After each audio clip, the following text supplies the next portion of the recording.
नवरात्रि का चतुर्थ दिवस। आइए माँ कुष्मांडा की संपूर्ण कथा का श्रवण करें। कैसे माँ कुष्मांडा का उद्गम हुआ, आइए संपूर्ण कथा श्रवण करेंगे। सुरा संपूर्ण कलशम रुधिराप्लुतमेव च दधानां हस्तपदाभ्यां कुष्मांडा। अर्थात नवरात्रि में चौथे दिन देवी को कुष्मांडा रूप से पूजा जाता है। अपनी मंद हल्की हंसी के द्वारा अंड यानी ब्रह्मांड को उत्पन्न करने के कारण इस देवी को कुष्मांडा नाम से अभिहित किया गया है। जब सृष्टि नहीं थी, चारों तरफ अंधकार ही अंधकार था, तब इसी देवी ने अपने इष्ट हास्य से ब्रह्मांड की रचना की थी। इसलिए इसे सृष्टि की आदि रूपा या आदि शक्ति कहा गया है। इस देवी की 8 भुजाएं हैं, इसलिए अष्टभुजा कहलाई।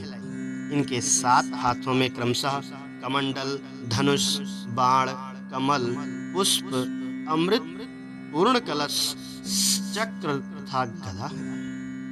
8वें हाथ में सभी सिद्धियों और निधियों को देने वाली जप माला है। इस देवी का वाहन सिंह है और इन्हें कुम्हड़े की जो बलि होती है बहुत ही प्रिय है। संस्कृत में कुम्हड़े को कूष्मांड कहते हैं, इसलिए इस देवी को कूष्मांडा कहा जाता है। इस देवी का वास सूर्य मंडल के भीतर लोकों में है। सूर्य लोक में रहने की शक्ति क्षमता केवल इन्हीं में है, इसलिए इनके शरीर की कांति और प्रभा सूर्य की भांति ही दैदीप्यमान है। इनके ही तेज से 10 दिशाएं आलोकित हैं। ब्रह्मांड की सभी वस्तुओं और प्राणियों में इन्हीं का तेज व्याप्त है। अचंचल और पवित्र मन से नवरात्र के चौथे दिन इस देवी की पूजा आराधना करना चाहिए। इससे भक्तों के रोगों और शोकों का नाश हो जाता है तथा उसे आयु, यश, बल और आरोग्य प्राप्त होता है।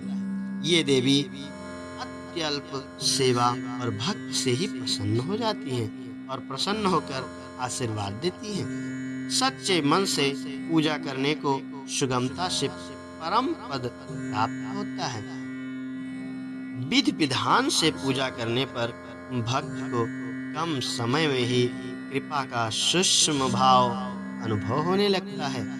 ये देवी आधियों व्याधियों से मुक्त करती है और उसे सुख, समृद्धि और उन्नति प्रदान करती है।